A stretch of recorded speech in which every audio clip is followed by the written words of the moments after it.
Monsieur, Afrique Média, je vous remercie pour tout ce que vous faites pour l'avenir de l'Afrique. Vous êtes la seule chaîne.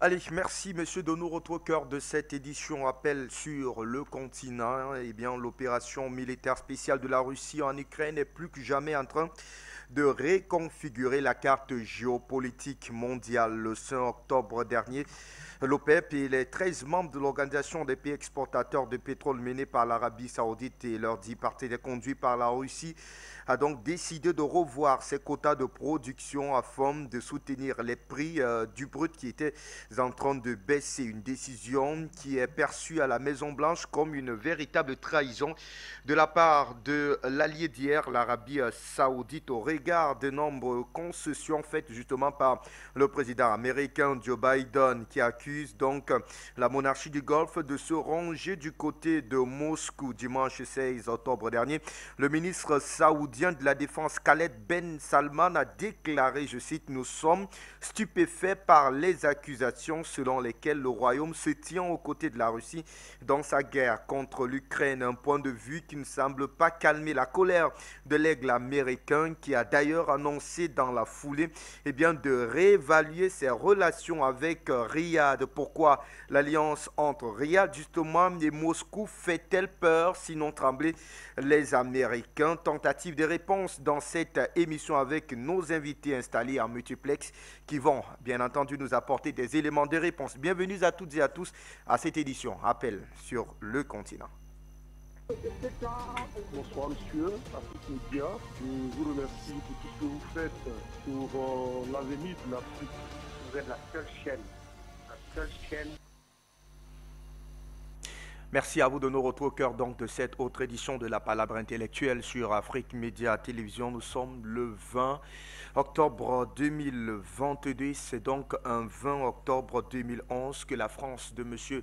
Nicolas Sarkozy, alors président de la France, et ses alliés de l'OTAN assassinaient le guide libyen Muammar Kadhafi, car il avait une nette volonté et la capacité de libérer l'Afrique de la domination occidentale. Cet assassinat est en grande partie responsable, on va le dire, de l'explosion du terrorisme aujourd'hui observé dans le Sahel. 11 ans après, les commanditaires, mais surtout les responsables de cet assassinat lâche et ignoble sont encore en liberté. D'ailleurs, beaucoup d'entre eux se voient dérouler des tapis rouges parfois sur le continent africain, pourtant tristement célèbre au regard de cet acte, on va le dire, plus qu'odieux. Luc Michel, je vous retrouve puisque vous étiez au cœur effectivement des bombes ce 20 octobre 2011 du côté de la Libye, où tout est donc parti en fumée. La Jamaria de Muammar Kadhafi, elle également, qui n'a pu être restaurée, sinon ressuscitée aujourd'hui. Quel souvenir garde-t-on 11 ans après, Luc Michel? Un combat haletant, parce que la démocratie directe de la Libye ne s'est pas rendue, n'est pas morte sans se défendre. Le combat a duré 6 mois.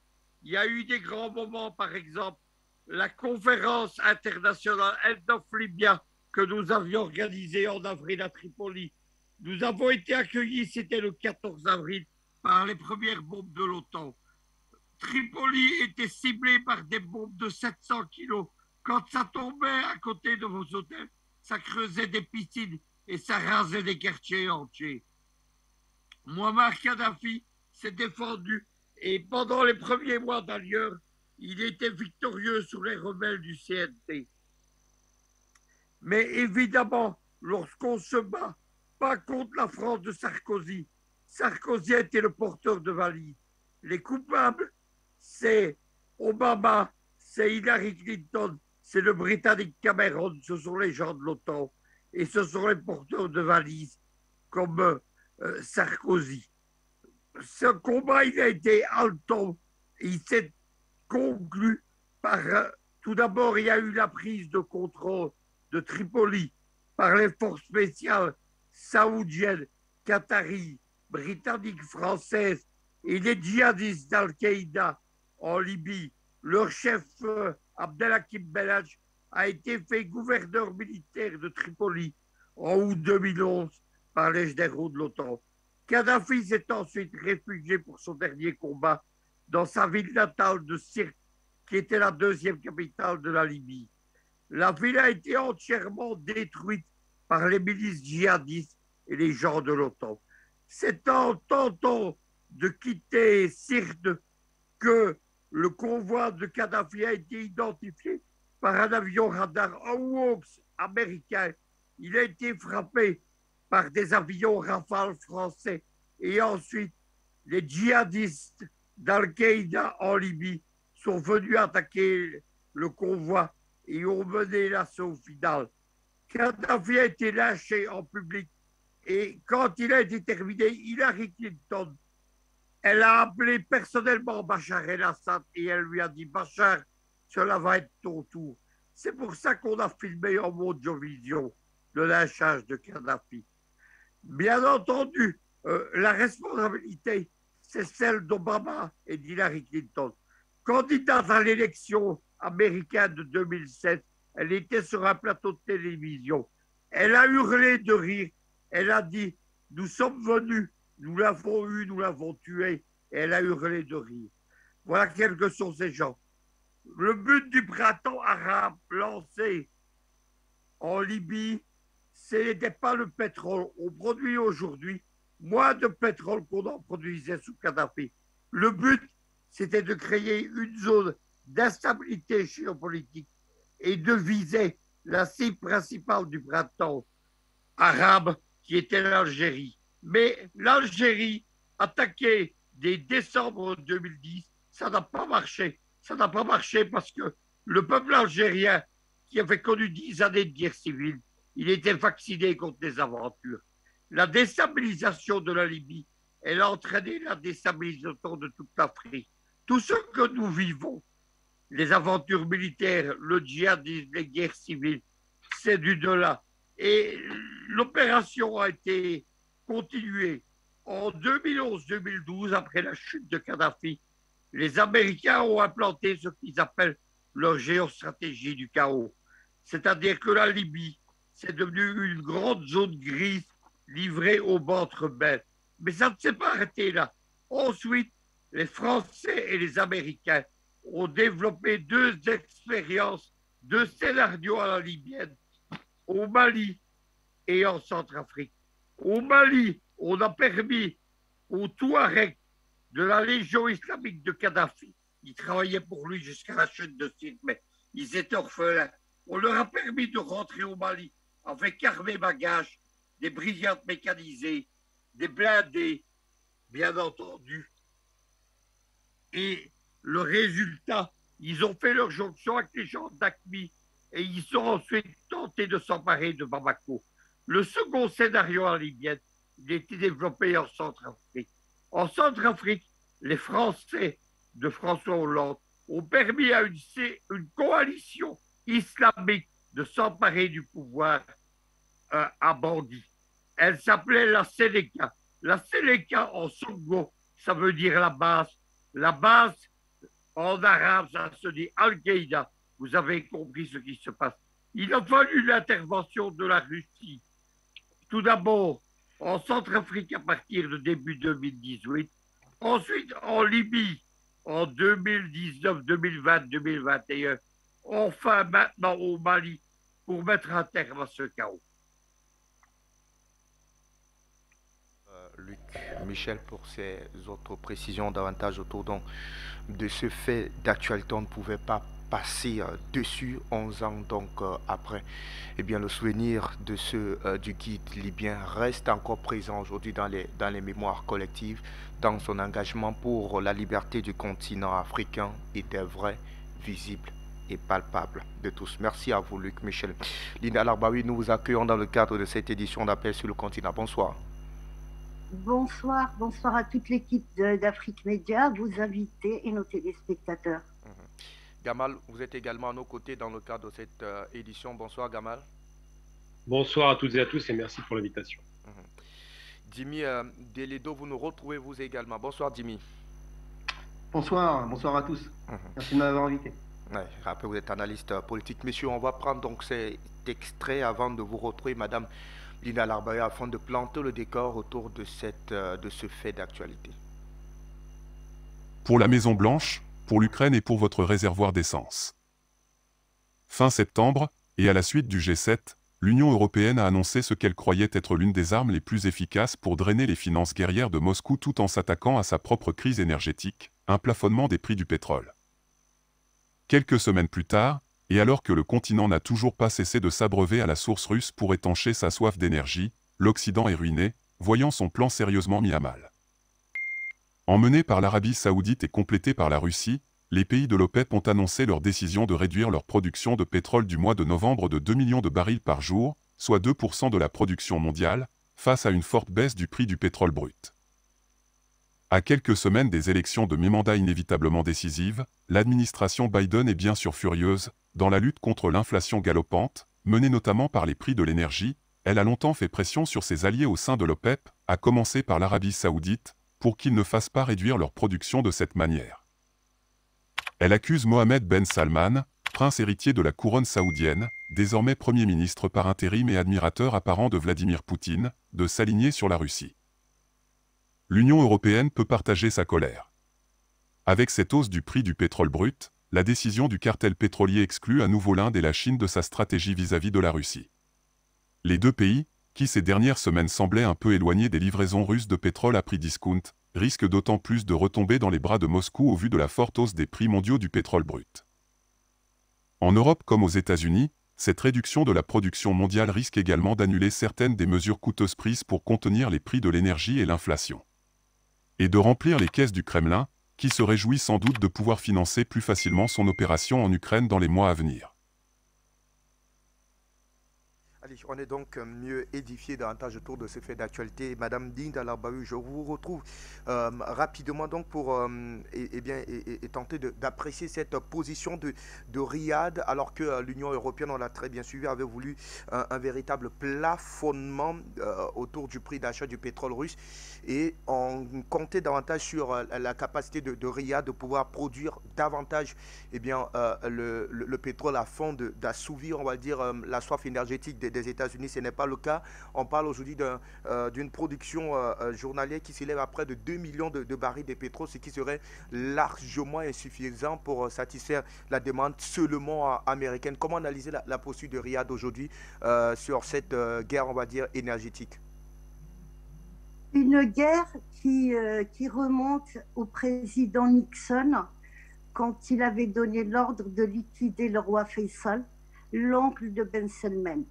À cette époque-là, on a fait des hydrocarbures un produit non pas commercial, mais stratégique pour les Américains. Le roi Faisal, qui était un homme très très bon, d'ailleurs c'est lui qui a aboli l'esclavage dans la péninsule arabique en 1962, et c'était même réprimandé de prison si on n'obéissait pas. C'était un homme qui voulait libérer le pétrole, les hydrocarbures, et malheureusement, il a été assassiné par son neveu. Et son neveu, qui était un agent de la CIA et qui vivait aux États-Unis. Les Russes l'avaient prévenu que quelqu'un de sa famille allait le tuer. Je dis ça parce qu'il y a quelqu'un qui a payé de sa vie, et depuis 1973 jusqu'à aujourd'hui, les Saoudiens n'ont pas réussi à franchir ce pas. Aujourd'hui, Ben Salman a réussi. Il a réussi à libérer les hydrocarbures, et le bras de fer avec les États-Unis est allé très très loin.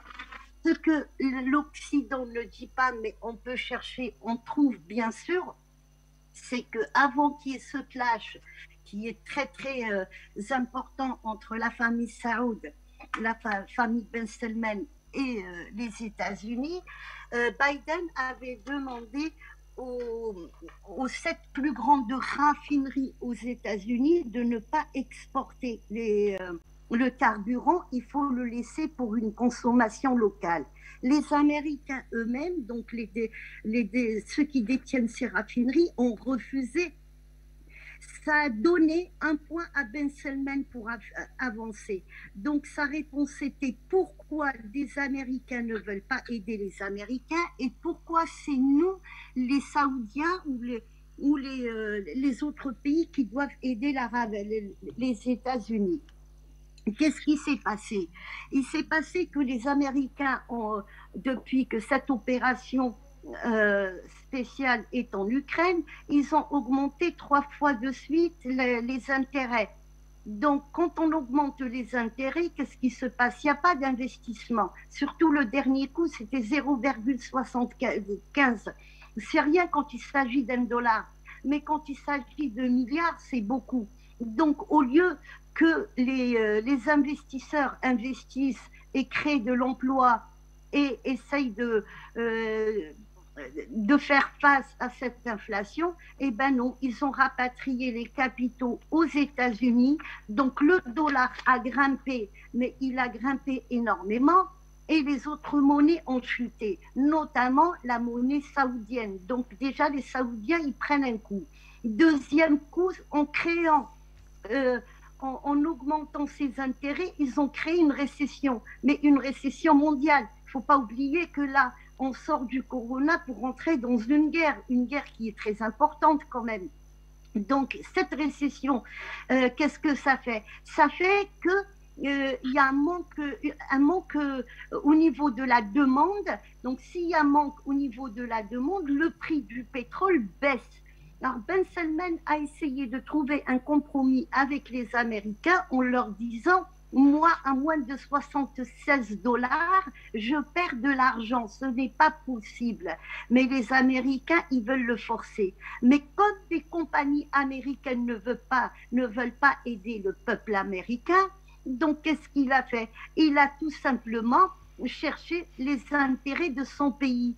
Et il s'est mis avec les Russes, non pas parce qu'il est pro-russe ou il est contre les Russes, c'est parce que c'est les intérêts justement des pays qui font partie de l'OPEP+, ou même l'OPEP. Ben Salman c'est son frère Khaled qui s'est exprimé, je l'ai bien suivi. Il va encore plus loin. Il dit en 2014, quand la Russie a récupéré la Crimée, on nous a obligés à baisser les tarifs et essayer d'inonder le marché avec le pétrole pour qu'il y ait une baisse des tarifs. Comme ça, les Russes, ils ressentent le coup.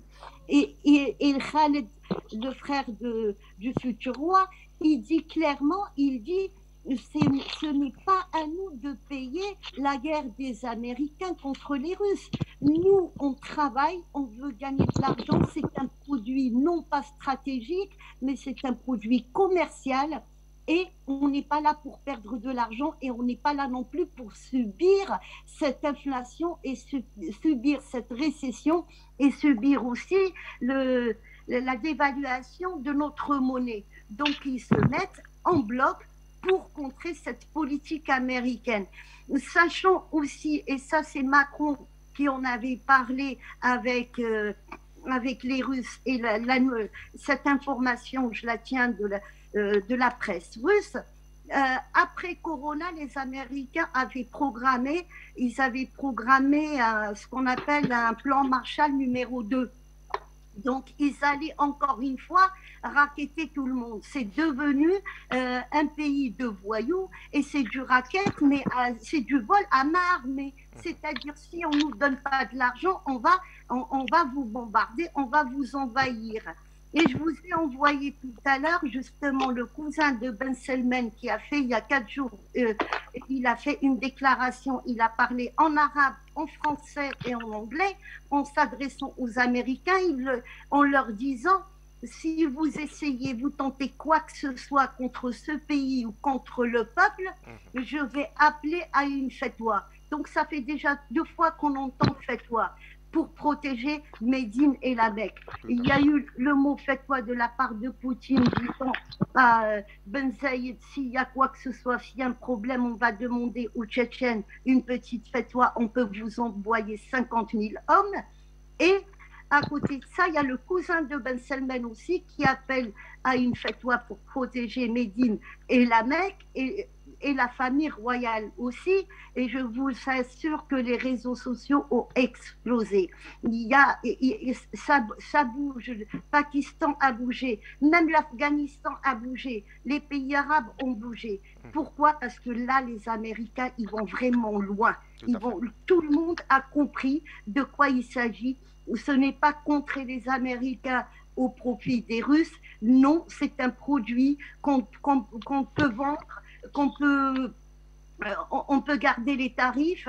Il faut remonter juste à l'histoire du Nigeria depuis 2010 pour essayer de signer un contrat, vendre du gaz. Ça fait à peine 3 mois ils ont réussi à le faire. Donc ça, tous les pays pétroliers gaziers, ils se mettent contre les États-Unis. La réponse, on l'a eu aujourd'hui. Tous les pays de l'OPEP+, qui, à part la Russie, ont fait une déclaration soutenant l'Arabie Saoudite et disant que c'était 23 pays à l'unanimité. Ils avaient décidé une baisse de production. Tout à fait, tout à fait. Merci à vous, Madame Linda, pour ces précisions que vous nous avez d'ailleurs apportées dans votre prise de parole. Dimi Deleddo, je vous donne la parole pour tenter d'en savoir un peu plus sur la volonté de l'Union européenne de vouloir parvenir à un plafonnement donc du prix d'achat du pétrole. Cette nouvelle avait été d'ailleurs annoncée comme étant la voie royale, celle du salut d'ailleurs, pour tenter de contourner la démarche russe. Où en est-on concrètement aujourd'hui, quelques semaines, du moins un mois après? Alors d'abord, je dirais que l'impérialisme se nourrit de la guerre comme un singe dans une usine de cacahuètes. Et d'une manière générale, vous savez, le contexte géopolitique général, il est simple. Actuellement, il y a 2 blocs. Il y a un bloc qui est le bloc impérialiste et qui est représenté par les États-Unis, l'Union européenne et l'OTAN. États-Unis, européenne et OTAN. Le deuxième bloc, c'est le bloc qui représente le nouveau monde, le bloc du nouveau monde, c'est-à-dire le bloc eurasiatique qui est en développement. L'impérialisme nord-américain, lui, qu'est-ce qu'il veut faire? Il veut disloquer l'entente sino-russe. C'est ça son principal objectif. Disloquer l'entente sino-russe. C'est-à-dire qu'il veut disloquer cette force motrice qui est l'entente sino-russe. Pourquoi? Parce que une fois que l'impérialisme nord-américain aura disloqué cette entente sino-russe, ça permettrait aux États-Unis d'être face à une Chine qui serait isolée. Et une Chine isolée, c'est comme un mouton isolé, c'est comme un loup isolé plutôt. Un loup isolé est quand même plus facilement, on peut l'attaquer beaucoup plus facilement qu'au milieu d'une horde de loups, si vous voyez ce que je veux dire. Donc, ensuite, ce qu'il faut savoir, c'est que par rapport à l'Union européenne, et je répondrai à votre question sur le pétrole, je veux quand même dire que la dislocation, cette tentative de dislocation de l'entente sino-russe, cette tentative de dislocation qui est menée par l'impérialisme nord-américain, cette tentative de dislocation de ce nouveau monde qui prend forme à l'Est, avait d'ores et déjà commencé avec le putsch Maïdan, qui avait commencé le 9 février 2014, le putsch Maïdan, l'Euromaïdan, qui était carrément un putsch fasciste, appelons un chat, et là, la guerre en Ukraine, c'est carrément les conséquences de ce putsch fasciste Euromaïdan. Donc, ça avait commencé ici. Donc ensuite, ça c'est le schéma général. De ce schéma général, il y a un premier schéma qui se dégage et qui est le schéma qui touche, au nerf de la guerre, qui est le pétrole et son lien avec l'Union européenne. Alors, problème qui se pose. Donc, ce premier schéma, on parle de l'économie à l'ouest, donc chez nous. Moi, je suis en France, ce qui se passe en France. Les bourgeois, même les bourgeois monopolistes, chez nous, certains avouent que la récession va se présenter. La récession s'annonce pour 2023. La France, soit elle est déjà entrée en récession, soit elle va pas tarder à y arriver dans les mois qui viennent. Qui dit récession dit effondrement de l'économie. En fait, en gros, ce qui se passe ici à l'Ouest, notamment en Union européenne et notamment en France, c'est que l'économie qu'on appelle le capitalisme de monopole, qu'on appelle aussi impérialisme, le capital de monopole se casse la gueule, l'économie se casse la gueule. Ce qui fait que si une économie se casse la gueule, vous avez un ralentissement, pour ne pas dire une suppression d'une partie de la production. Forcément, récession, donc baisse de la production, donc les entreprises se cassent la gueule, elles produisent moins. Donc, si les entreprises se cassent la gueule et que vous ne produisez pas ou plus, forcément, ça engendre, mécaniquement parlant, ça va engendrer une baisse de la demande en énergie, et notamment du pétrole. Forcément, parce que tout se casse la gueule. Donc forcément, vous n'avez pas besoin de pétrole. En tout cas, vous en avez moins besoin puisque tout se casse la gueule. Et certaines machines ne fonctionneront moins bien ou quasiment pas, etc., etc. Donc, baisse de la demande pour l'Union européenne.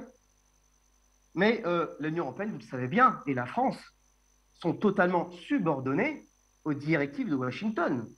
Et Washington ne veut pas que l'Union européenne accède à une autonomie énergétique. C'est là, ce serait la porte de sortie pour la France et l'Union européenne. Donc, qu'est-ce qui se passe? Donc, en fait, le pétrole, vous savez, ce qui me gêne un peu, par contre, dans les discours qui consistent à parler de la récession, etc., ce qui m'agace un peu, c'est ce discours qui consiste à orienter l'État, qui consiste à dire qu'en fait, les causes de la récession, ce serait uniquement le choix des personnages, de certains personnages.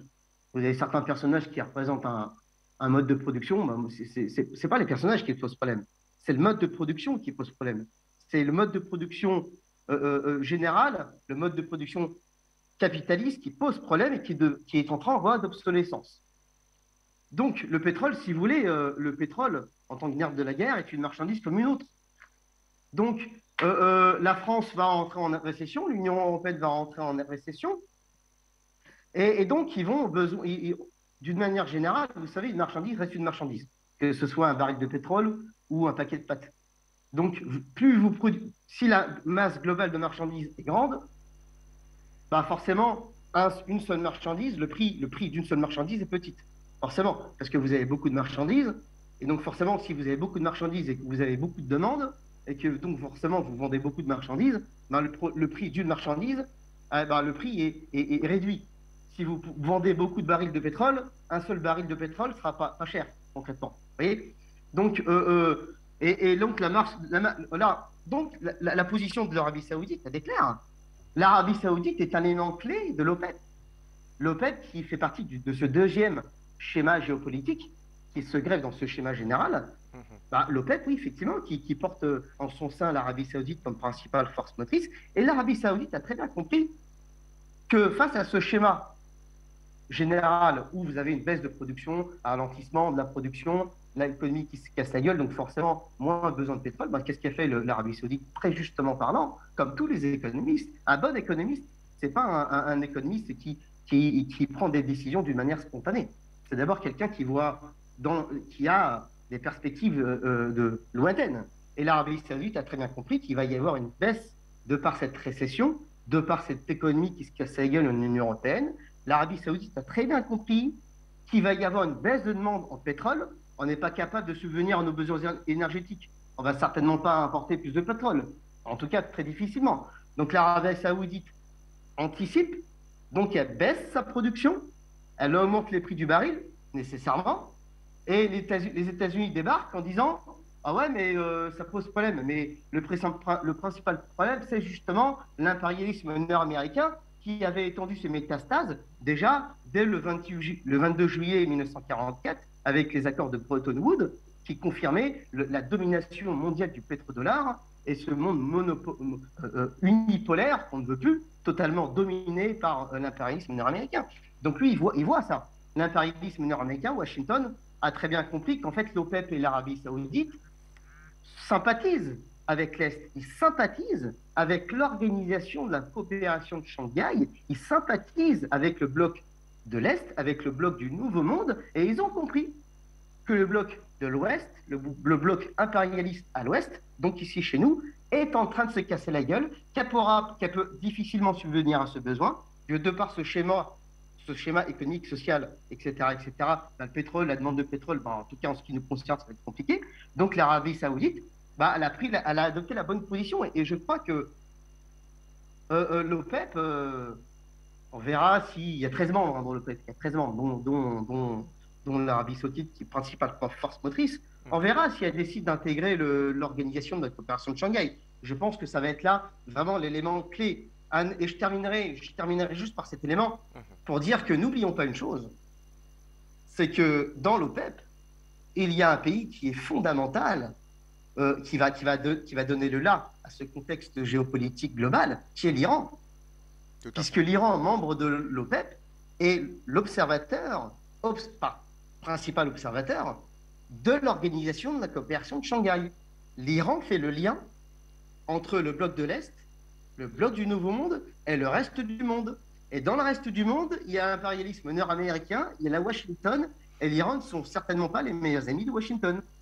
Donc, l'Iran a très bien compris qu'en fait, ça fait pas longtemps que l'Iran est observateur. Elle est observateur de l'OCS depuis 2021, ce me semble. Donc c'est tout neuf, elle vient d'arriver. Il faut aussi qu'elle résorbe ses contradictions internes, parce que, etc., liées aux facteurs de laïcité, etc. Bon, je développerai pas là-dessus, c'est trop compliqué. Mais... Donc l'Iran va devenir un élément clé, et l'Arabie Saoudite est un élément clé. Et je pense qu'effectivement, là, l'élément clé qui va vraiment être l'élément qui va vraiment donner qui va accélérer la consolidation du nouveau monde. Deux choses. Je pense vraiment que le peuple ici en France doit faire le bon choix. Le bon choix, et le choix, il n'est pas auprès de Washington. Le bon choix, il est à l'Est. C'est là-bas que se situent les choses. Parce que faut jamais oublier une chose, c'est que la majorité de la population mondiale est concentrée à l'Ouest. Et ce qui génère le profit, c'est la force de travail humaine. Donc c'est à l'Ouest que ça se passe. Donc je pense que le peuple français doit prendre la bonne décision. Et je pense que le peuple, l'Arabie Saoudite et l'Iran prendront les bonnes décisions pour une éventuelle intégration dans l'OCS. Merci.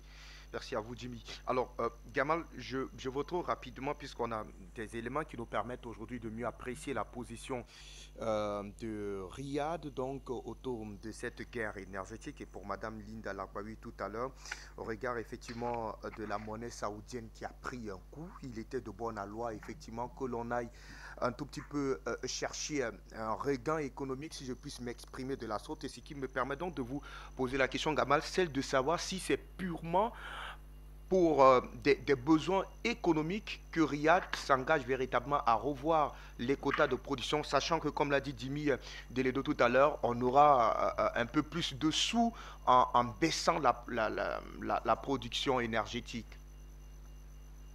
C'est tout à fait pour des raisons économiques évidentes que je vais expliquer très rapidement. Il y a plusieurs éléments qui concourent à cette décision. Premier élément, Joe Biden a été extrêmement violent vis-à-vis de Ben Salman, le criminel.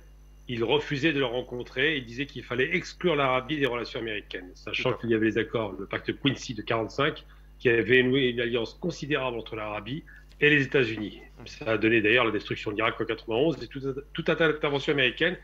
Ça a donné l'approvisionnement massif et unique quasiment des États-Unis en matière d'armement pour l'Arabie. C'était donc devenu un marché considérable pour l'Amérique, un marché d'armement qui leur apportait beaucoup d'argent, avec le dernier contrat signé en date de 600 milliards de dollars par Trump qui faisait la fête quand il y allait. Donc l'Arabie, c'est quoi? C'est un pays qui est totalement inféodé aux États-Unis, c'est un pays de laquais, c'est un pays pour lequel je n'ai aucune sympathie ni confiance, c'est un pays qui a démontré les capacités meurtrières en Irak et actuellement au Yémen, n'oublions jamais les malheureux yéménites qui sont en train de mourir des bombes saoudiennes. C'est un pays qui a exporté le malheur idéologique qu'on appelle le wahhabisme, simplement le djihadisme, ce qu'on voit actuellement dans la région de l'Afrique de l'Ouest, et c'est un pays qui est dirigé par des grabataires depuis toujours et qui aujourd'hui, miraculeusement, a trouvé dans son nouveau Premier ministre un homme un peu plus jeune qui semblait être moderne. Une modernité de pure façade, simplement un autocrate qui décide de tout, tout le temps, et comme ça le chante, qui continue depuis des années, depuis plus de 5 ans maintenant, à massacrer les Yéménites sans aucune motivation, qui est toujours alimenté par l'Amérique en matière d'armement, évidemment, et qui a des difficultés non pas liées à une économie bien gérée, puisque c'est une économie de bazar, l'Arabie, il n'y a pas d'économie, c'est un pays qui fait qu'acheter, il ne produit rien, si ce n'est du pétrole, du gaz, et bénéficie de 40 milliards de dollars de ce qu'on appelle la dîme pour le Hajj. Donc, quand les gens vont faire le Hajj en Arabie, c'est 40 milliards de dollars de revenus supplémentaires par an qui tombent du ciel.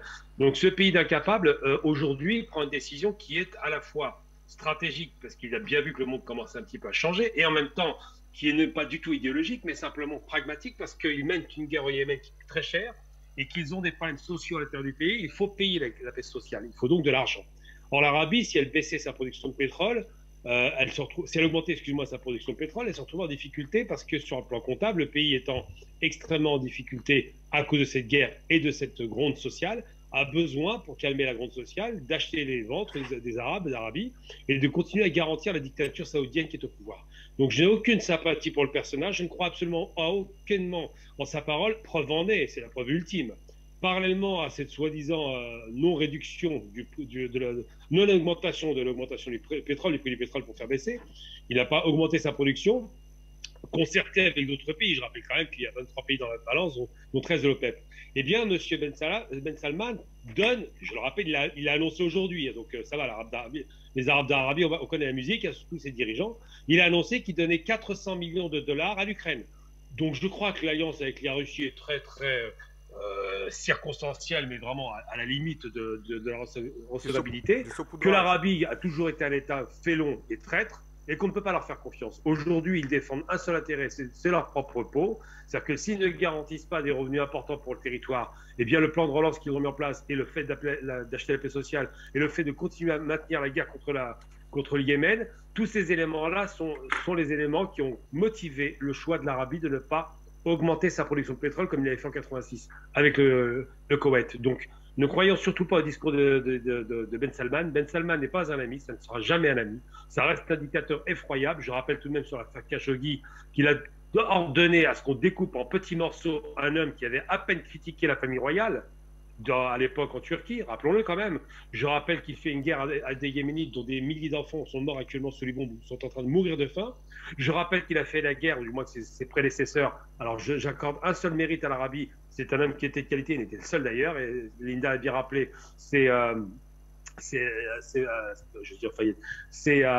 l'ancien dirigeant d'Arabie des années 70-80 qui a été assassiné d'ailleurs lâchement par son neveu, Faisal, le roi d'Arabie, qui était le seul dirigeant honnête de la péninsule arabique à l'époque, et qui était le seul dirigeant à avoir effectivement en 73 stoppé l'exportation du pétrole parce que c'était un homme de parole. Il a été assassiné par, soi-disant, son neveu pour les circonstances troubles. On a compris que l'Amérique l'a écarté.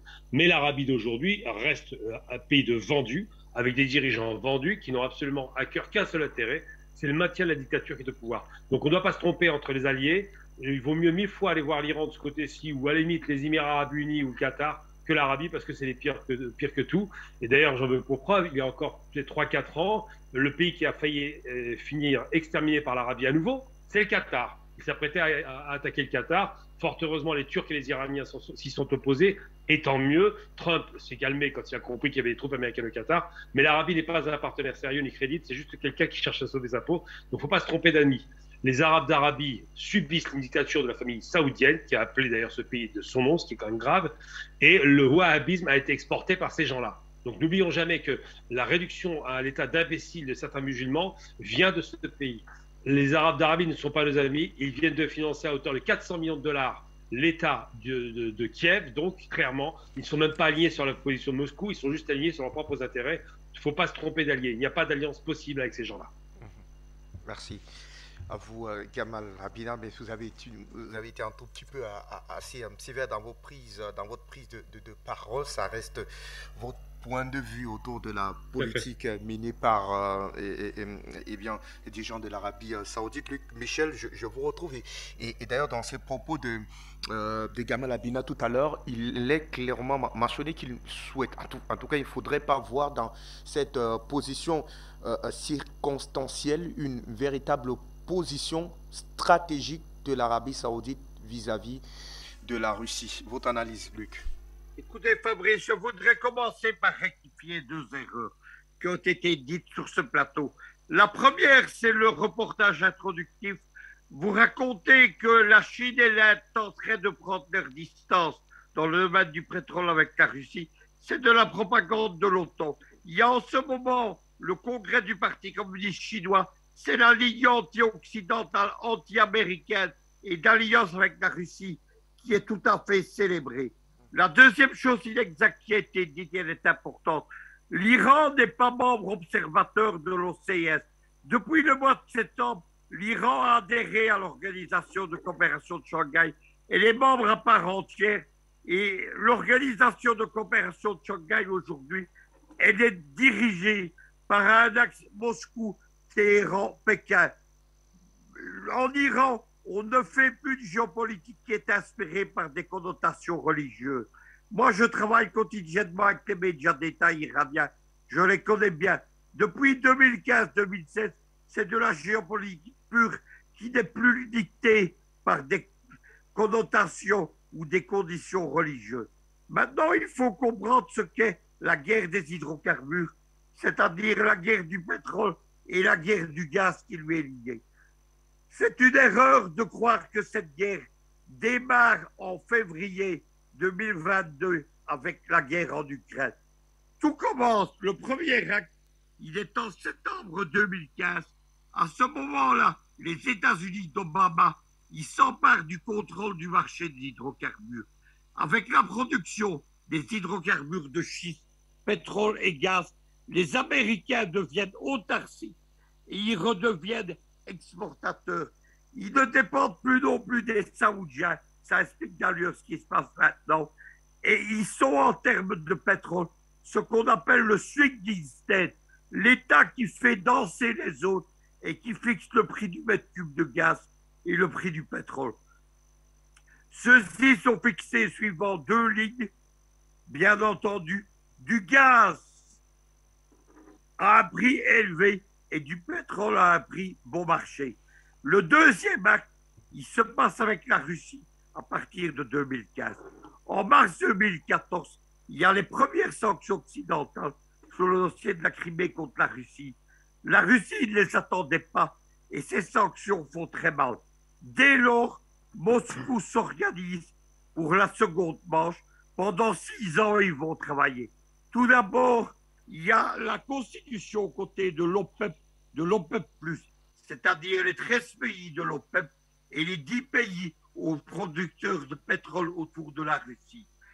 En particulier, la Russie fait rentrer dans l'OPEP son allié de la Guinée équatoriale qui est Malabo et qui est membre de l'OPEP depuis 2018. Deuxièmement, les Russes organisent ce qu'on appelle l'OPEP du gaz, l'association des États producteurs de pétrole. En juillet 2019, le premier sommet des États producteurs de pétrole est organisé à Malabo. Il a pour vedette le ministre iranien, c'est un ancien ambassadeur qui est responsable du secteur gazier, et les Russes de Gazprom qui sont actionnaires de la régie d'État équato-guinéenne.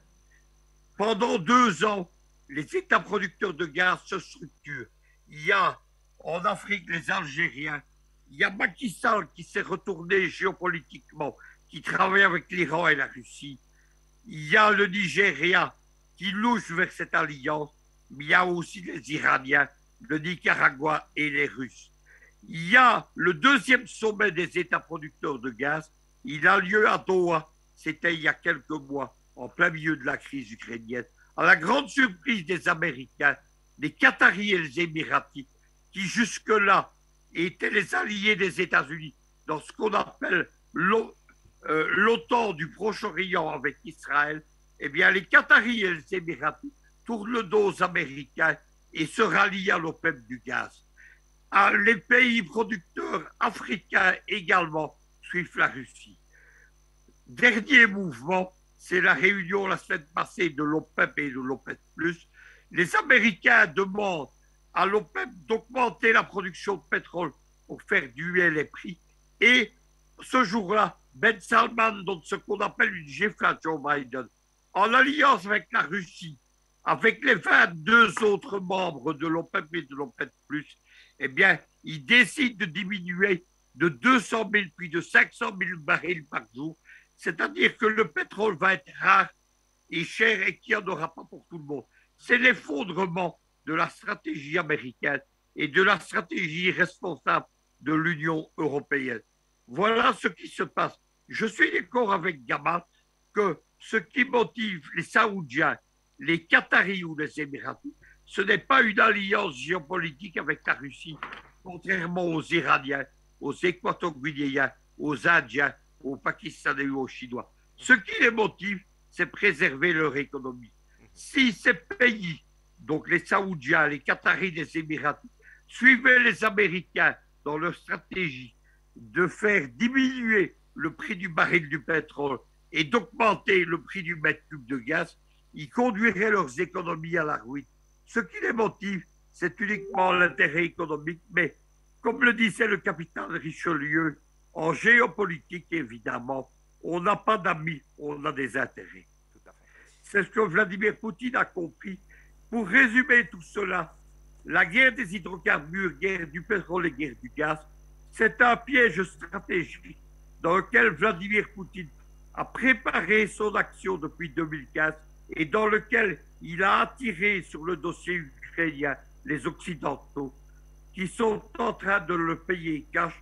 Pour eux, c'est le temps, pour les Européens, de la stagflation, c'est-à-dire l'effondrement de l'économie, la crise socio-économique et la récession. Les seuls gagnants dans toute cette histoire, évidemment, ce sont les Américains, puisqu'ils vont détruire l'économie européenne et ils rendent leurs hydrocarbures de gaz, qui coûtent 6 fois plus cher à produire que le gaz bon marché russe. Ils font de ce gaz liquide, évidemment, une matière compétitive. La Russie ne fournit plus l'Europe. Il y a eu une décision ce matin. Les Russes ont précisé que si l'Union européenne voulait limiter les prix du gaz, ils cesseraient totalement de fournir le gaz, ce qui va entraîner la ruine de l'Union européenne, ce qui fait.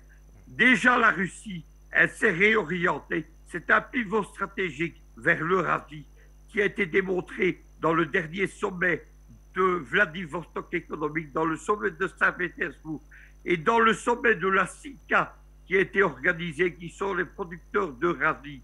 Ça a été organisé par la Russie et l'Iran. Ce pivot est organisé et le gaz et le pétrole qui ne sera plus vendu en Europe, qu'on les soi-disant, dans l'arrogance des Ursula von der Leyen, des Jacques Borrell et compagnie, ces idiots irresponsables, ce gaz et ce pétrole qui allait rester sur les bras des Russes, en fait, il est vendu en Inde, il est vendu en Chine. Il n'y a pas de crise économique pour la Russie. Poutine a vendu 200 milliards de dollars d'hydrocarbures, de pétrole et de gaz depuis le mois de février. Ouais. Et ces détails d'ailleurs, nous les avons, Luc Michel, pour nous permettre au mieux d'apprécier l'économie russe qui se porte d'ailleurs très bien. Merci pour cette précision. Madame Linda, je vous reviens à présent davantage pour essayer d'apprécier donc cette orientation prise par Riyad, même si pour les uns et les autres, il faudrait être un tout petit peu prudent quand on connaît quand même eh bien, le lien très étroit qui a lié jusqu'à ce jour, en tout cas les États-Unis, avec les monarchies du Golfe. Et tout à l'heure, Luc, tout comme Gamal Abina, prenait avec beaucoup de, on va dire quoi, beaucoup de précautions cette position de Riyad. Mais après, il y a donc ces on dira ces sanctions annoncées par les États-Unis si jamais cette position de Riyad venait donc à on dira pas se radicaliser, mais à prendre véritablement corps. Alors quand on a ces sanctions d'un côté, quand on a la démarche de l'Arabie Saoudite de l'autre, est-ce que l'on doit, que doit-on en savoir davantage? Est-ce que l'allié d'hier est devenu le temps d'un fait d'actualité, on va dire, l'ennemi des États-Unis parlant de l'Arabie Saoudite? Il n'y aura pas des sanctions, ou s'il y a des sanctions, ça ne va pas être des choses très très importantes, ça ne va pas être des sanctions importantes. Aussi bien les États-Unis que les Saoudiens, les uns et les autres, ils possèdent des dossiers. Contrairement à ce qu'on pense, l'Arabie Saoudite, elle est à moins de 20% du wahhabite. Le Qatar, ils sont à 95% wahhabite. Le imam Abdel Wahhab, il a fait un pacte avec le roi Saoud, qui était émir à l'époque. Il était émir de Nejd. Nejd, c'est Riyad aujourd'hui. Et à l'époque, Saoud, il combattait les Turcs et il était avec les Anglais, il s'est allié aux Anglais. En faisant ça, il avait provoqué la révolte des autres tribus arabes. Je vais vous la faire courte, mais pour vous expliquer ce que c'est que il faut pas confondre le terrorisme islamique qui est venu des frères musulmans de Hassan al-Banna et de Saïd Ramadan, le père de Tariq Ramadan, et Hassan al-Banna, c'est le grand-père de Tariq Ramadan, avec le wahhabi. À ce moment-là, quand il y a eu ce pacte, c'est quoi? Al-Wahhabi, al-Madakhila, c'est une nouvelle doctrine où on ne doit pas être contre son roi ou son émir. On doit l'écouter, même on doit faire ce qu'il nous demande, même si ce qu'il nous a demandé est faux. Et tout ça, pourquoi? Pour que la tribu reste fidèle à Saoud. C'est ça le wahhabiyya. Ce n'est pas le terrorisme. Le terrorisme est venu par Hassan al-Banna. C'est même pas la peine qu'on me parle de ça. Et celui qui veut me dire quoi que ce soit, que j'ai tort, eh ben moi, j'ai tous les documents pour. Je peux lui envoyer tout ce que je dis. Il ne faut pas qu'on me dise que j'ai tort parce que je n'ai pas tort. Hassan al-Banna, le fondateur de la confrérie des frères musulmans, des frères terroristes, c'est lui qui est là à la cause de tout ça. Voilà. Et l'enjeu, c'était quoi? C'était le canal de Suez, une guerre froide entre les Français et les Anglais, et les Américains sont rentrés dans le jeu et ils ont récupéré cette confrérie. Deuxièmement, Khashoggi, c'est qui Khashoggi? Il faut toujours revenir à l'origine. La personne qui a nuit le plus à la famille Saoud, c'est Mohammed Khashoggi, le grand-père de Khashoggi. Il était médecin. Le nom Khashoggi, il vient de la Turquie. C'était un médecin. Et quand les Américains, avec les Anglais, à l'époque, ils ont évincé les Français définitivement de la péninsule arabique, ils ont introduit un médecin, mais c'était un type qui travaillait pour les Américains. Et cet homme-là a donné naissance à Adnan Khashoggi. Adnan Khashoggi, j'en ai parlé plusieurs fois. C'est lui qui a instauré toute l'opération de Safari Club, le clan de Casablanca, avec le Safari au Kenya pour casser l'Union soviétique en Afrique. Et tous les documents, celui qui a fait un très très beau travail sur ça, c'est un journaliste libanais. Il a tout mis sur Internet, il y a des documents sur Internet. Donc Adnan Khashoggi, c'est qui? La CIA lui avait donné à disposition, il avait une mine de diamants en Amérique du Sud pour financer tout ce qu'il avait à faire. Mohammed Khashoggi a eu 3 enfants. Il a eu une fille Samira, il a eu Adnan et il a eu aussi Sohair. Sohair n'était pas d'accord avec toutes les manigances que sa famille faisait dans la péninsule arabique et pour nuire aux pays arabes. Donc Sohair a dit, c'est important pour revenir à ce qui se passe aujourd'hui, il faut comprendre ce qui s'est passé hier. Samira, elle s'est mariée avec Al-Fayyad. C'est la maman de Doji Al-Fayyad. Donc c'est une mafia. Et qui c'est qui était très ami avec Mohammed Khashoggi? C'était le père de Ben Laden. Et tout ça est vérifiable. Donc il y avait déjà Khashoggi, c'était un journaliste au Washington Post, mais en réalité, on ne sait même pas s'il est mort. C'est sa fiancée qui a dit, et il est rentré, il n'est pas sorti. Cette histoire, elle n'est pas claire. En tous les cas, si il a été tué, c'est par rapport à ce qu'il a créé comme ONG Dawn, et il a commencé à attaquer l'Arabie Saoudite. Pourquoi attaquer l'Arabie Saoudite? Parce que les Américains avaient demandé à Ben Salman à son frère, même pas lui, c'était son frère Naïf, de baisser le tarif du pétrole parce qu'il fallait qu'ils vendent leur pétrole de schiste. Et c'est comme ça que le père Salman a évincé Naïf, qui avait signé avec les Américains un contrat de 350 milliards de dollars pour des armements, pour l'arme, et en même temps, il allait baisser les tarifs. Donc, il a mis son fils. Je ne suis pas en train de le défendre. Hein. Vous allez voir où est-ce que je vais arriver. Donc, qu'est-ce qui s'est passé? On l'a mis à la tête pour rétablir tout ça. Et il a commencé à rétablir l'ordre au sein de la famille royale. Il s'est mis contre Trump. Et si on se souvient bien, en 2020, entre le mois de mars et le mois de mai, il y avait les pétroliers des Saoudiens qui tournaient autour des océans et ils ne trouvaient pas un acheteur parce que les Américains les ont empêchés de vendre. C'était pour les punir et ça, c'est depuis Trump. Donc, les Saoudiens ont subi. Qu'ils aient fait du mal, ok. Ils ont financé le terrorisme en Algérie via les scouts, je le sais. Mais à cette époque-là, il y avait Adnan Khashoggi, le père de Khashoggi, là, qui a financé le terrorisme en Afrique. Donc, on n'essaye pas de me dire que Khashoggi, c'était un journaliste, c'était un homme bord, c'était un agent de la CIA, il nous a ramené le terrorisme.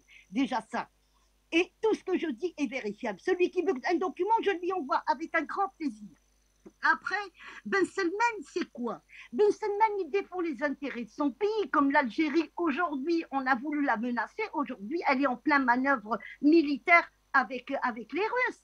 Ils défendent leurs intérêts. Le Poutine, il défend ses intérêts. Les Américains, quand ils n'ont pas voulu, les compagnies américaines, les 7 compagnies américaines qui n'ont pas voulu garder le produit pour une consommation locale, ils ont défendu leur intérêt. Donc Ben Salman, qu'est-ce qu'il fait aujourd'hui? Ben Salman, il cherche des alliés avec qui il peut travailler. Et il va faire comme tout le monde. S'il trouve chez les Russes un bon partenaire, il va travailler avec. Il est en train de régler ses problèmes avec l'Iran. Ils sont en train de voir, c'est Poutine qui est en train d'arranger les choses. Pourquoi? Parce que les Saoudiens, ils se sont rendus compte à un moment que les Houthis avaient reçu des missiles de la part des Américains. Mais ça, si on ne suit pas ce qui se passe partout dans le monde et on n'est pas à jour, je passe 5-6 heures par jour à regarder les articles, à voir, et je vous envoie assez d'articles à Afrique Média. Notamment hier, c'était concernant l'armée américaine. Et c'est un rapport américain qui dit clairement que l'armée américaine n'est plus capable de faire une guerre. Voilà, c'est le dernier rapport que je vous ai envoyé hier soir. Donc, il y a des choses qu'il faut rectifier. Le wahhabisme, ce n'est pas le terrorisme. Ils ont financé le terrorisme, oui. Et quand on a posé la question à Ben Salman, il a dit que c'était à la demande des Américains. Mais c'est une vérité. C'est une vérité qu'ils ont demandé ça. Le Qatar, quand ils n'ont pas voulu d'une base américaine chez eux, qu'est-ce qui s'est passé en 1996 ? Eh bien, à la demande des Américains, l'Égypte, l'Arabie Saoudite, il y avait le Bahreïn et les Émirats arabes qui avaient préparé une armée pour envahir le Qatar. Et les Qataris, c'est les cousins des Saouds, hein, c'est des cousins. Et c'est pour ça que le wahhabisme, il est chez eux. Et je vous dis, c'est 95% de wahhabistes au Qatar. Donc, c'est à partir de là que les Qataris ont négocié avec les Américains. Il y a 2 bases américaines chez eux. Ils sont restés au pouvoir et ils le disent eux-mêmes, on fait ce qu'on nous demande. On a ouvert El Jazeera qui est géré par le Mossad, par la CIA. Ils ne se sont pas cachés, ils ne s'en cachent pas. Mais c'était ça pour garder le pouvoir. Alors quand on dit que tel pays a fait ou l'autre il a fait, il faut voir aussi qu'est-ce qui s'est passé. C'est ça. Khashoggi, c'était un salopard. C'est son père qui nous a financé le terrorisme en Afrique. Et qu'on ne me dise pas le contraire parce que j'ai tout ce qu'il faut pour prouver. Merci à vous, Madame Linda Larboy. En tout cas, le débat n'est pas sûr pour tenter de connaître en tout cas quel État a un taux le plus élevé de wahhabisme. On comprend bien votre position puisque vous semblez maîtriser au mieux cet état de choses. Alors, Dimi, je vous donne la parole davantage autour de ces faits d'actualité pour tenter cette fois-là de comprendre on va dire la colère américaine sur la position de Riyad aujourd'hui, une décision quand même prise par une vingtaine de pays. Pourquoi est-ce que les États-Unis aujourd'hui semblent concentrer leur regard uniquement sur la position et la posture de Riyad?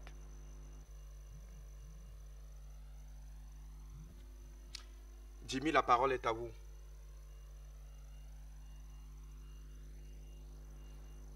Est-ce que nous avons le retour avec notre ami Jimmy Delido? Est-ce que nous entendons, Jimmy? Est-ce que vous entendez?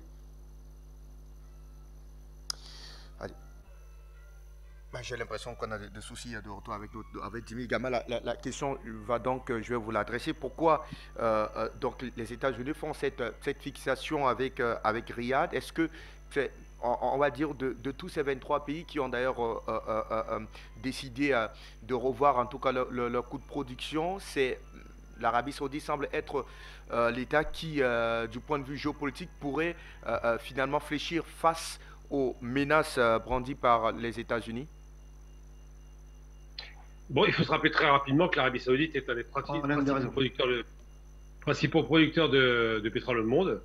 et que l'Arabie Saoudite est tenue par l'Amérique. Il faut se rappeler que l'Aramco était une compagnie américaine pour laquelle les Saouds ne recevaient que quasiment 1 à 5% de revenus annuels, et que donc l'Arabie est tenue littéralement par l'Amérique. Aujourd'hui, il y a une mésentente entre Biden et Ben Salman qui se détestent cordialement. D'ailleurs, Biden a dit qu'il refusait de le voir lors du sommet du G20. Mais il ne faut pas tout confondre. Je sais que alors, peut-être que les émissions sont un peu courtes pour ce qu'il a expliqué. Il y a beaucoup de choses qui ont été dites qui ne sont pas maîtrisées malheureusement, je suis désolé de le dire. Le Qatar, c'est les frères musulmans, c'est comme ça, c'est pas le wahhabisme. L'Arabie, c'est le wahhabisme, et le wahhabisme déteste les frères musulmans. C'est normal, ils font la guerre depuis les années 60, quand Nasser a dégagé les frères musulmans d'Égypte. Les frères musulmans, il y a deux courants, il y a le takfiri qui sont plutôt criminels, et puis les autres qui sont légalistes, mais c'est un peu long à expliquer, ça on va pas rentrer là-dedans parce que c'est des termes techniques, mais enfin tout le monde sait que le Qatar, c'est les frères musulmans, on ne va pas discuter là-dessus. Et je pense que j'invite tous les téléspectateurs à regarder simplement, à faire des recherches par eux-mêmes, parce que c'est quand même pas intéressant de lancer les invectives sans les montrer. Donc simplement, ça se trouve en 2 minutes sur Internet, historique des frères musulmans et du wahhabisme. Alors concernant l'Arabie, effectivement, il y a une mésentente réelle entre deux hommes, le vieux Biden et le jeune Ben Salman, qui se détestent cordialement, réellement, parce que Biden a été très très aventureux avant l'élection. Il a dit que Ben Salman devait payer pour le crime de Khashoggi. Que Khashoggi soit un ange ou un démon, on s'en fiche complètement, qu'il soit d'origine turque, ça n'a pas d'importance, mais par contre la méthode de criminel qui a été faite a été d'ailleurs dénoncée et suivie par la Turque. Il n'y a même pas à se poser la question de savoir s'il a été tué, c'est une évidence. Il allait pour se marier dans cette ambassade, il n'en est pas sorti. Les images sont là pour en témoigner, ils ont fait sortir un type déguisé en Khashoggi. Donc le meurtre est acté et indiscutable, et ça a créé une vraie tension parce que Khashoggi était aussi de nationalité américaine et travaillait pour le Post, pour le Washington Post. Donc c'est vrai que la question du droit à l'image, du droit à la parole, de liberté d'expression, tous ces éléments-là, le quatrième pouvoir américain, la presse donc, a beaucoup de mal à supporter qu'un homme qui était correspondant sur la question de l'Arabie et qui a faiblement critiqué la famille royale, il faut jamais oublier que ce n'est pas les grosses critiques, finissent par être dépecés comme ça a été fait, coupés en morceaux. Enfin, c'est vraiment extrêmement barbare ce qui a été fait, et les écoutes de la CIA et les écoutes turques qui en sont témoins ont confirmé effectivement ce qui s'est passé, à telle enseigne qu'il n'a tellement pas été tué que même l'Arabie a fait le procès des 4 hommes qui étaient impliqués pour faire en sorte que Ben Salman ne soit pas impliqué. Donc ça, c'est l'histoire qui parle, c'est facile à vérifier. Maintenant, pourquoi est-ce qu'il y a une mésentente? C'est parce que les Saouds ont un intérêt personnel, ils ont une guerre aussi, il faut le rappeler, ça coûte de l'argent. Ils ont une population de 2 millions d'individus qui s'ennuient. Il a conduit des réformes qui coûtent très cher. Il va construire la plus haute tour du monde quand même. Tout un tas de grandes révolutions, entre guillemets, économiques. Il a tout un tas de parcs en train de se mettre en place. Il veut construire une sorte de grande Silicon Valley en Arabie. Il veut moderniser le pays. Il a autorisé les femmes à conduire, qui est un miracle. Bref, c'est à peu près l'idée que l'Arabie veut s'ouvrir au monde. Ils veulent organiser les Jeux Olympiques d'hiver. Ça aussi, c'est encore un défi qui va coûter beaucoup d'argent. Donc, ils ne peuvent pas baisser leurs revenus. Ils savent que s'ils augmentent leur production, les revenus baissent. Et aujourd'hui, l'Arabie, Qatar et Émirats Arabes Unis, qui sont très énergivores, mais qui sont aussi très voraces en dollars, en besoins économiques, doivent investir. Donc, ce qui fait que les États-Unis tapent fort sur l'Arabie, c'est pas parce que l'Arabie leur pose plus de problèmes que les Émirats, ou les Émirats qui viennent de rencontrer d'ailleurs, il faut le rappeler quand même, Poutine. Hein. Donc ça veut dire que les Émirats se rapprochent aussi de la Russie. Pour des raisons géostratégiques et économiques, le monde bascule à l'Est. Ces pays ont compris qu'il y a un intérêt à ne pas froisser le grand frère russe face au grand frère américain. Il faut se rappeler que les deux étaient appelés parrains de la région. Et qu'aujourd'hui, ils disent à tout prendre, on a tout intérêt à s'aligner sur une position de neutralité, mais plutôt favorable russe, plutôt que de commettre l'erreur de se mettre du côté américain, comme on l'a fait dans les années 80, par exemple, en 86, par rapport au contre-choc pétrolier, ou encore en 90 ou en 91. Enfin, vous pouvez monter à chaque fois. Il y a toujours eu un alignement total de ces monarchies, de cette péninsule arabique. La péninsule arabique, c'est toute l'Arabie, Yémen, Qatar, tous ces pays-là, c'est la péninsule arabique. Tous ces pays étaient le Conseil de coopération du Golfe, donc tous ces pays étaient totalement sous contrôle américain. Aujourd'hui, ils trouvent qu'il y a un intérêt effectivement à se détacher un peu de ce contrôle. Et puis surtout, il y a une chose importante qu'il faut rappeler, c'est très très important.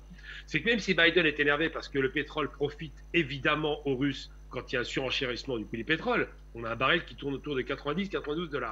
Mais ça profite aux compagnies américaines, parce que je rappelle que le pétrole américain et le gaz américain, qui sont du pétrole essentiellement de schiste et du gaz de schiste, ça coûte cher à l'exploitation. Qu'il y a eu beaucoup de compagnies qui ont mis la clé sur la porte parce que le pétrole était descendu très bas. Et qu'aujourd'hui, ces compagnies qui ont été mises en difficulté vont bénéficier à plein de l'augmentation du prix du baril. Donc il y a la position officielle de Biden qui condamne l'augmentation du prix du pétrole et la position des pétroliers américains qui se satisfont largement de cette augmentation parce qu'ils deviennent à nouveau rentables. Il y a 2 pétroles qui coûtent cher dans le monde. C'est le Brent de la mer du Nord, donc le pétrole extrait dans la mer du Nord anglais qui coûte très cher, qui est un des 2 référentiels en matière de cotation du pétrole, et le TWI américain, excusez-moi, qui lui aussi coûte relativement pas trop cher, mais par contre qui coûte très cher en matière de pétrole de schiste et de gaz de schiste. Donc les Américains vont vous dire officiellement, c'est pas bien, vous n'augmentez pas, on se froisse avec vous, mais officieusement, ils sont très très contents de ce qui arrive parce que finalement, et Luc Michel l'a rappelé intelligemment tout à l'heure, le grand gagnant de cette guerre en Ukraine, le seul grand gagnant, c'est les États-Unis. Et accessoirement, aujourd'hui, c'est une surprise, on s'y attendait peut-être pas autant que ça, la Russie tire son épingle du jeu. Mais il n'en demeure pas moins que ce sont les États-Unis qui vraiment sont les vrais bénéficiaires de cette guerre, indiscutablement. Merci à vous, Gamal. Je ne sais pas si Dimi, la liaison a été rétablie avec Dimi. Dimi, est-ce que vous nous entendez? Oui, je vous entends. On a eu quelques interférences tout à l'heure. Alors, je vous reviens effectivement, puisque Gamal a véritablement mis le pied dans la fourmilière, parlant donc des grands vainqueurs, on va dire comme cela, ou alors les pays qui tireraient au mieux leur profit de cet état de choses. Il a bien évidemment évoqué les États-Unis, mais sans le vouloir. Est-ce que cette position de l'Arabie Saoudite aujourd'hui ne viendrait pas consolider, renforcer davantage la posture, ou alors la position russe qui, bien avant, a décidé effectivement de revoir en baisse sa production énergétique dans cette guerre et qui semble véritablement tirer davantage son profit dans cette guerre énergétique? Alors, c'est une bonne question. Alors d'abord, je voudrais revenir sur un élément tout à l'heure. L'Iran est bien observateur de l'OCS depuis 2005, et même officiellement, même si le poste d'observateur n'est pas figé et que ça se modifie, l'observateur, quel que soit le pays, apporte toujours son expérience et sa capacité d'observateur dans le renforcement de l'organisation de la coopération de Shanghai, et donc dans ce continent qui se développe. Je voulais revenir là-dessus. Ensuite, je pense que c'est une bonne question. Je pense qu'il ne faut pas confondre position de principe et analyse de la contradiction. Qu'est-ce que je veux dire par là? Je pense qu'effectivement, il y a des positions de principe. C'est-à-dire qu'on adhère à une idéologie, on adhère à une politique qui est mise en exergue, qu'on adhère à une action, qu'elle soit politique, économique, militaire, etc. Et ensuite, il y a l'analyse de la contradiction, c'est-à-dire l'analyse contradiction dans le sens du conflit, dans le sens analyse des conflits et du mouvement du monde. Je crois qu'il faut vraiment qu'on comprenne qu'on est à un point nodal du mouvement de l'histoire et que le monde ne sera plus le même dans quelques temps, de par la récession, de par le fait que le capital se casse la gueule, de par le fait qu'à l'Est, ils sont les pays se développent, et ce qui est normal, et que les vieux pays impérialistes sortent du terrain. Et donc, pour revenir, l'Arabie Saoudite, si vous voulez, effectivement, c'est le pays... en ce qui me concerne, je condamne totalement ce qui se passe au Yémen. L'Arabie Saoudite sont les tortionnaires des pauvres Yéménites qui sont même, ils ont même été jusqu'à créer des famines pour décimer les Yéménites. Comment peut-on être révolutionnaire, bolchevique et tout ce que vous voulez et adhérer à ce comportement-là? C'est pas possible. Donc ça, c'est ce que fait l'Arabie Saoudite au Yémen n'est pas normal. On ne peut pas adhérer à ça. Ensuite, effectivement, le wahhabisme, je ne reviendrai pas là-dessus, mais quand même, le wahhabisme, le wahhabisme a forcément émergé en Arabie Saoudite, et on a vu ce que ça a donné par la suite, et ça a généré certains mouvements armés, pour ne pas dire terroristes. Mais vous savez, je reviens à cette notion de contradiction. Donc cette notion de conflit. Il faut bien comprendre qu'actuellement, on est à un conflit entre... Finalement, il n'y a pas de contradiction entre plusieurs pays.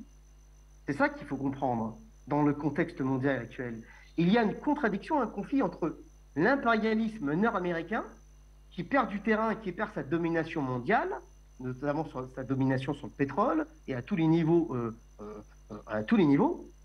Et l'autre côté de la contradiction, c'est le reste du monde. Un conflit entre les États-Unis et le reste du monde. Et dans le reste du monde, il y a des arbitres. Des arbitres qui ont compris cette contradiction et qui veulent se positionner parce qu'il va falloir dépasser cette contradiction, il va falloir aller plus au-delà de ce conflit. Et je crois que l'Arabie Saoudite, effectivement, sa position permet le renforcement de la Russie, effectivement, ça permet le renforcement de cette force motrice, de la force motrice sino-russe, force motrice du continent asiatique qui se développe. Cette position de l'Arabie saoudite permet le renforcement de la Russie et de l'OCS, et elle le fait très justement parce qu'elle a compris. Alors encore une fois, ce n'est pas une position de principe, encore une fois, qu'on ne me fasse pas dire ce que je n'ai pas dit, je condamne son intervention au Yémen, mais il faut comprendre cette contradiction-là.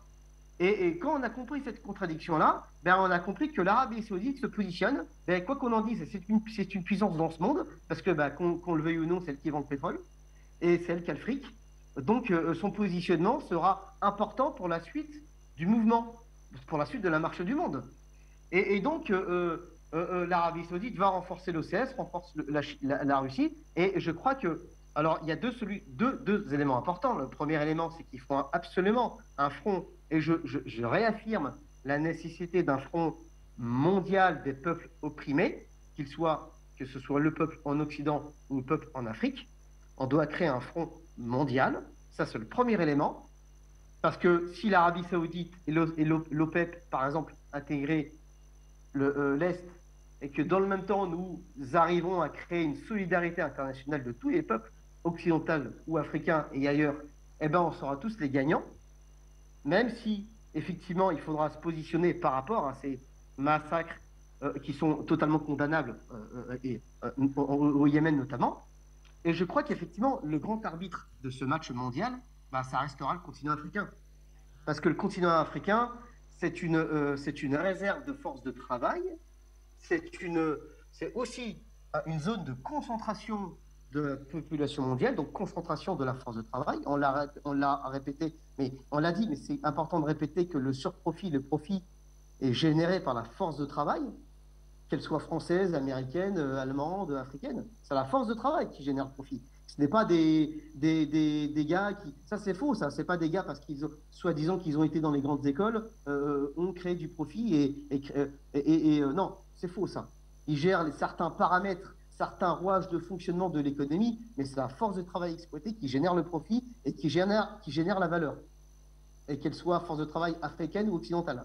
Donc, là, je pense que les Africains, cette concentration de la population, si elle est combinée à la concentration, à l'autre partie de la population qui prend forme et se développe à l'intérieur du continent asiatique à l'Est, et si dans le même temps, nous arrivons à créer une véritable solidarité des peuples, on va vraiment réussir à récupérer ce que de droit, à dessiner de nouvelles perspectives économiques, sociales, politiques, détachées, totalement déconnectées et surtout délivrées de cette domination nauséabonde, fumeuse. Moi, j'en ai un petit peu marre que toutes nos décisions soient validées par Washington. Vous voyez, j'aimerais bien que les décisions à Paris soient validées par les Parisiens, en tout cas par les Français, et qu'elles cessent d'être validées par Washington. Vous voyez.